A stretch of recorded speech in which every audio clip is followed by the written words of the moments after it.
रुक जाना नहीं तू कहीं हार के, कांटों पे चल के मिलेंगे साए बहार के।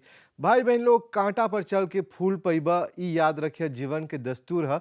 पर हमर जारदे में खाली फूल बा, कंटा नहीं बा। ढेर कोई आके फूल चोरी करेला, फजीरे संतिया आ रहल फूल चोरी करे, पर कंटा नहीं गरल ओकरा। तो चला आज के प्रोग्राम में आप सब लोग के शानदार स्वागत करते जा। उम्मीद है कि आप जहाँ भी होइबा, जैसे भी होइबा, स्वस्थ होइबा, सेफ होइबा, घर पे होइबा, और यदि नौकरी पर भी जात होइबा अपन मेजे सानिध्य लेवत होइबा, यानी कि हाथ धोते हुआ, अपन सैनिटाइजर लगाते हुआ, अपन मास्क पहनते हुआ, और फैंसीफा में भाग नहीं लेवत हुआ। काहे कि देख लीजा जी, जो लॉकडाउन के पहल का देखो फिल्मा कर लीजा, तस चारों तरफ देश भर में, जैसे तिरियोले में, गुडलैंड्स में, रोजबेल में, चारों तरफ रहल फैंसी फेयर। तब भाई बहन लोग, ये बड़ी खतरनाक है। कहे कि ये जो वायरस है, बोली जा आप लोग के अपने आप नहीं आवेला। जब घूमबा तस की धर ले, बच के रहिया। और प्रोग्राम में याद रखिए अपन तस्वीर, चित्रकारी, अपन वीडियो, अपन कविता इत्यादि भेजते रहिए। और अभी आवता मातृ दिवस, यानी कि फेद्य में यदि कोनो पोएम जानेला, कोनो तस्वीर बनावत हो अपन माई के, या अपन माई के श्रद्धांजलि अर्पित करे खोजत होइबा, या माई के ऊपर एगो गीत गाए खोजत हो, एगो वीडियो बनाए खोजत होइबा, तो हमनी के बना के विदा करा ऐसे के सेजनेफ के, यानी कि कामेगा ऐसे के नहीं पकड़िया, ऐसे के पकड़िया, और एक ढेर हिलाई नहीं दिया। और नंबर है 5 des 5 9335 52519335। और याद रखिया, ई तोहर अपन प्रोग्राम है, जब वो मन करी हमनी के विदा करते रहिया। और देखा हमार जारदा में फूले फूल, और हमार जारदा में घूमता निर्मा। निर्मा का बोला था वो भाई? कहाँ घूमत हो ऐसे हो? आसुआ लगे जात हैं भाजी तुरे। असुआ लगे? हाँ, आसुआ लगे। तो हमार जारदा में मुरुंग के भाजी बा, तूर ला। नहीं नहीं, मुरुंग के भाजी नहीं, तौसों बा। सच्चे? हाँ, तौसों बा मुरुंग के भाजी तो नहीं। हवे बोला जा, आज ढेर कोई नहीं जानना हमनी के पुरनिया लोग मुरुंग के भाजी खा के जियल होन जा। मुरुंग के भाजी में ढेर विटामिन प्रोटीन बा हो। सच्चे? नहीं जानत रहला? नहीं। तो चला अभी चित्रकारी देखी जा। चित्रकारी के बाद प्रोग्राम देखेला ना? हाँ, चित्रकारी कैसे लगेला? बहुत बढ़िया बा, बहुत बढ़िया। सुंदर। हाँ, तो चला अभी हमनी देखब जा चित्रकारी, फिर ओकर बाद तोहरा ब्याफे बताब ब्रेद मुरुम के। कहे कि मोर भाई माहिन बा कैमरा पर, और ऊ हमके सिखैली रहल। त एक साथ चित्रकारी देखी जा।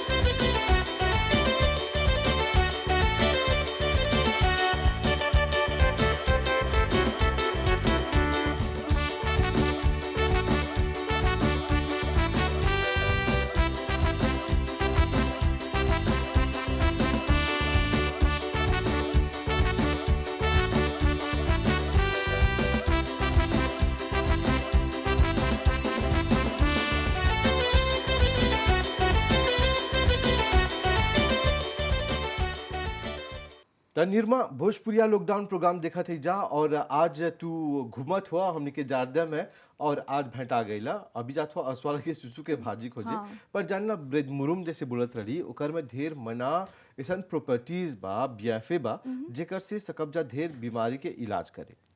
जैसे के? जैसे कि अभी मान ल कि कोई के जाबित बा, ओके। और ऊ जोन व्यक्तिवा बा ओके कंचे चबाई, तो ओकर जोन कसापन रहेला, वो डायबिटीज के दूर करेला, मधुमेह के दूर करेला। और हमनी के जोन शरीर पंखियास के अंकुआजे करेला। ढेर कोई नहीं सुनला मुरुंगा के चा पिए ना? नहीं, हाँ, कबो नहीं। अभी देखा हो मुरुंग के गौछा जोन देखा तो हमार जारदा में, ओकर फुलुई से लेके, ओकर पत्ता से लेके, ओकर फूल, ओकर जड़ी, ओकर डंटा सब इस्तेमाल होवेला। कैसे पकेला अभी थोड़ी देर में तोरा बताब, लेकिन तोहरा चाहेला सबके एकर बुयों पियाई के। अभी लिवेर आवता ना, हाँ, ओकर बुयों जोन बा ऊ लिवेर खातिर अच्छा है। ओकर से सर्दी जुकाम नहीं होवेला। पूछा काहे? अब काहे? ओकर में ढेर विटामिन से है। ओके, तो अभी चला देखब जा जितना भी वीडियो हमने के संगता लोग विदा कर लेबा। अभी जाना तो भारत में कौन स्थिति बा ना? हाँ, वीडियो देखा तो कौन सी देख रहा वीडियो में? ढेर कोई मर जात वन जा, और जराई के स्थान नहीं बा। हाँ, कुछ लोग जगह के नहीं बा। ऑक्सीजन नहीं मिलता, कुछ लोग के बेड नहीं मिलता। कोई सोचा था कि लैंड में लिली नहीं बा, लिली बा लेकिन अस्पताल भरल बा, हाँ। एको बेड खाली नहीं बा। तो हौजा परी जोन हा उ महामारी के दूर करे खातिर विश्व भर में पूजा होता। हमनी के देश में दक्षिण में लाफ्लोरा में जो नीलयम बा आश्रम वो लोग एगो बृहद यज्ञ कर ले रहल जितना भी हमनी के संस्था लोग बात हैजा परी जो धार्मिक संस्था लोग बा मिल के एगो बृहद यज्ञ कर ले रहलन जा और ओकर में हौजा के जो दूत अल्बा मॉरिशस में ओकर सेगोन जो डेप्यूटी है वो एगो संदेश दिलवन तो चला मिल के ई वीडियो देखी जा और ओकर बाद फिर मिलब जा आप भी मिल के भारत खातिर पूजा पाठ करते रहा। नमो भारताम्बे नमो नमो स्वचेतवर्धया चास्मार्पद्यपशोर्भिर्ब्रह्मवर्चसे नानधीन समेधय स्वाहा इदमग्नये जातवेदसे ईदन्नमः ओम अदितेनुमन्यस्व ओम अनुमतेनुमन्यस्व ओम सरस्वतीनुमन्यस्व ओम भूर्भुवस्सः तत्सवितुर्वरेण्यं भर्गो देवस्य धीमहि धियो यो नः प्रचोदयात् स्वाहा ओम भूर्भुवस्सः तत्सवितुर्वरेण्यं भर्गो देवस्य धीमहि धियो यो नः प्रचोदयात् स्वाहा भूर्भुवस्सः तत्सवितुर्वरेण्यं भर्गो देवस्य धीमहि धियो यो नः प्रचोदयात् स्वाहा। रीतेनः मित्रो वृत्तः परुणं दिशानां धियं भूषाणां साधन्तां स्वाहा ॐ भूर्भुवः स्वः तत्सवितुर्वरेण्यं भर्गो देवस्य धीमहि धियो यो नः प्रचोदयात् स्वाहा ॐ रीतेन मित्रा वरुणा वृता विदा विस्पृशाः क्रतुं वहन्तमाशासये स्वाहा ॐ त्र्यम्बकं यजामहे सुगन्धिं पुष्टिवर्धनम् उर्वारुकमिव बन्धनान् मृत्योर्मुक्षीयमामृतात् स्वाहा। तो हमारा मध्यम में श्रीमती सुमिता प्रहुजा है जो इंडियन हाईकम से हैं, हम उसे हार्दिक स्वागत करते हैं हमारा यज्ञ विशेष यज्ञ में। और हम सब लोगों ने प्रार्थना किए, आहुति भी डालें जैसे आप लोगों ने देखा। तो अब हम श्रीमती सुमिता प्रहुजा से प्रार्थना करेंगे, आग्रह करेंगे कि वे हमारा देश के लिए, भारत देश के लिए, पूरा विश्व के लिए दो शब्द करें। कृपा। नमस्कार, मैं सभी I pay my respect at the feet of His Holiness Swami Satyakamanand Saraswati ji and all the revered acharyas from Hindu federations and all the organizations who have joined for this yag, and I bring heartfelt thanks on the behalf of High Commission of India in Mauritius, the Government of India, and each and every individual in India and also in the world who are suffering, and our heartfelt thanks to Sri Venkateshwar Bhaktul Sangam and the Hindu federations in Mauritius at this tough time, the challenging times which the world is facing, and especially India. It's in such a bad shape now that we are so every time the phone bell rings, we are so worried what news we will be getting. So in these tough times, when we are so जब विवश हो जाता है ना इंसान, तो सिर्फ प्रार्थना काम आती है. तो what else could be better than prayers from the Mauritius, the land which is so far from India, and like कहते हैं ना कि जब दवा काम नहीं करती तो दुआ ही काम करती है. So we respect and convey our gratitude for this thoughtful gesture from Mauritius, and praying for from such a far land which is so far off from India. It reflects the love, the care, and the emotional bonding that is between, not only between both the countries, but also between the people. The people of Mauritius and India are so closely knit that they feel for each other. Every time there is any kind of emotion, we are emotionally closely knit to each other. And we are also thankful to the government of Mauritius, which has recently sent 200 concentrators, oxygen concentrators to India. And these are so much needed at this time. तो भाई बहन लोग देखा तो भोजपुरिया lockdown तोहर programme जो चलेला लेंदी बुध और सामदी के दिखेला हाँ जी देखिला रोज बहुत के बढ़िया। दिखेला? हाँ, रोज के अच्छा और ई प्रोग्राम में तोरा कौन चीज जैसे अच्छा लगेला देखे के उ जो लड़का बा वो बांसुरी बजावेला अच्छा अच्छा हम भी लगेला। बांसुरी बजाए के सीखत है भाई बहन लोग काहे कि हमर दिल लुभा गल बा उ जब बांसुरी बजावेला त अच्छा निर्मा हेजा परी हमनी ब्रेड बुरुम के बात करत रही जी। जा अब जोन बा काहे हमके बोलला कि ओकर में तौशो बा तोरा समझाइला अभी जोन हमनी के ढेर कोई जोन हा ब्रेड मुरुम तुरेलन जा बनावेलन जा इतना बना देवेलन जा हाँ कढ़ाई में डालेलन जा जब कढ़ाई में दिखबा तो बोलबा अरे बाप हाई में देखा कितना भाजी बात है यानी कि ओकर अनुसार मुट्ठी भर नमक लेके ओमे फेंक देवेला और जब भजिया पकेला तो कमती हो जाला त उब्रेद मुरुमवा तौशो नहीं हा उ निमकवा निमकवा तौशो बा। निमकवा तौशो हा निमक से तौशो होला हाँ समझला अब हमके बोला कि काहे निमक जो ना तौशो करेला बोला तू ही त काहे सोडियम कर पानी जोन बाते हमने के दिल के धड़कन के तेज करावेला वही से बोला जला निमक चला कमती खाए के दुगो उजर जहर बा एगो है निमक और एगो कौन ची जिसे हाँ उ जिसिकवा जो ना शक्कर। शक्कर चीनी जो ना ओके नहीं पियल जला ढेर कहे कर से डायबिटीज होला और निमक से होला हाइपरटेंशन हाइपरटेंशन और मान लो कि आप ब्रेड मुरुम पकाओ था जैसे आज बच्चों से कौन सी करता भुंजता कि बुझो करता भूंजती भुंजता कैसे भुंजे ओकरा प्याज डाल के प्याज डाल के पर जब ब्रेड मुरुम पकैबा त खाली प्याज ही नहीं डलिया ओकर प्याज ओकर सुखल पीमा और एगो जैसी चीज डालाला ओकर में लाई हाँ लाई बोलक हा लहसुन तो चला भाई बहन लोग अब देखी जा हमनी के भाई किशन मनारू के ई वीडियो जेकर में वो बांसुरी बजावेलन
भाई बहन लोग देखा था भोजपुरिया लॉकडाउन और वीडियो बनाए के तरीका कहा निर्मा चला लैंडस्केप लैंडस्केप के बोल जरा अच्छा हम बोले कि बोला सेजनेफ यानी कि ओरिजोंटल के ऐसे बना के हमके विदा करिया नंबर हा 52519335 5 des 5 ई नंबर पर अपन जितना भी कारीगरी बा हमके विदा करते रहिया अभी कौन सी सिखला कौन सी पकाई के मुरुंग के भाजी कौन सी पकावल जला भुंजल भुंजल भुंजल अब बुयों कैसे करल जला बुयो नहीं जानीला नहीं जानेला नहीं तो जानीला चला अभी असवा लगे जेबा तो ओकर से पूछिया बड़ी आसान बा प्याज काट के जोन बा डाल दिया ओके छौंक लगैया और जब छौंक दिला तो ओकर में लहसुन काट के डाल दिया छौंक में फिर भजिया डाल के ओकर पानी जोन बा नहीं आगे पानी डालिया उबाले के पूछा काहे काहे जब पनिया से डबके लगी तब भजिया डलबा तब भजिया में जितना भी ओकर मिनरल्स बा प्रोटीन बा वही में रह जाला यदि भजिया आगे डाल देबा तब पनिया जोन बा तनी करिया हो जाला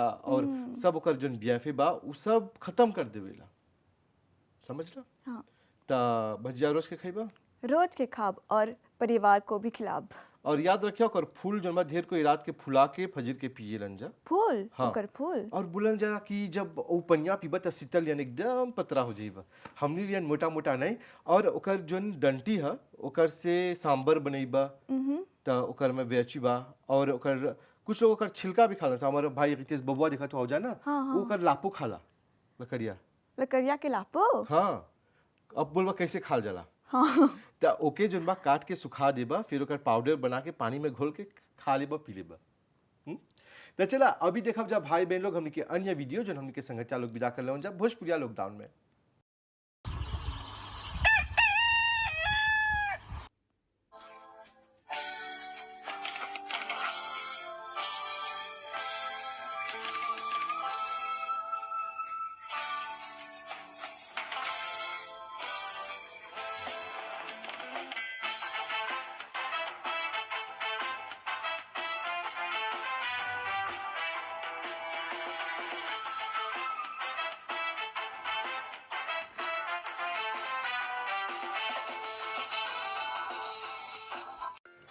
के चेसी के साथ काम गल हम तो पाएंगे ताकि दादा से बोलब दादा ले हम के साथ काम गल हम क्लास में तो पाएंगे दादा का सच्चे दे दिखा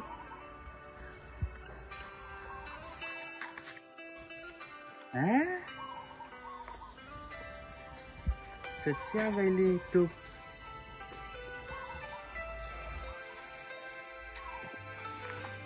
कैसे बोला दादा कि हमारे बॉन्ग लेते जाके पड़े 500 मिल कुटे हुए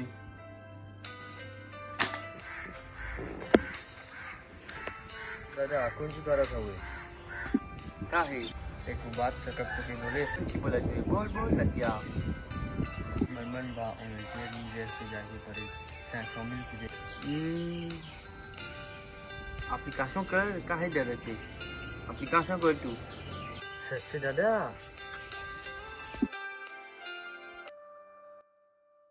हमर नचा के ओंगलेते बेचब रात दिन काम करब रात दिन हमर नचा बड़ा आदमी बनी हमके बुढ़ापा में दिखी हमर नचा हमर खूबे लासोस बा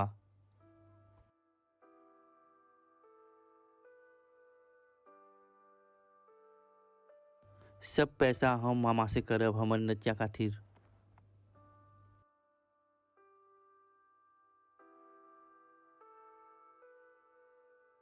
हमर नचा के रे बातें उंगलीते जाए के हम रियाली से करब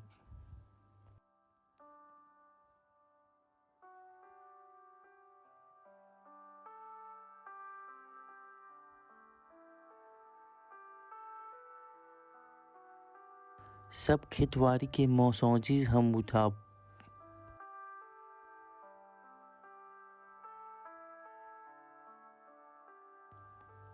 हमर मालिक आज पैसा मिलल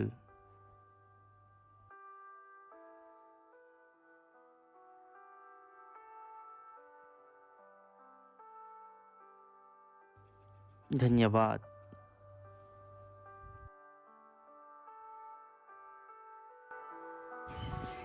हाँ 500 मिल हम आसे कर दिली अब जाओ मन बेटा के जवाब नेत्या कहाँ बा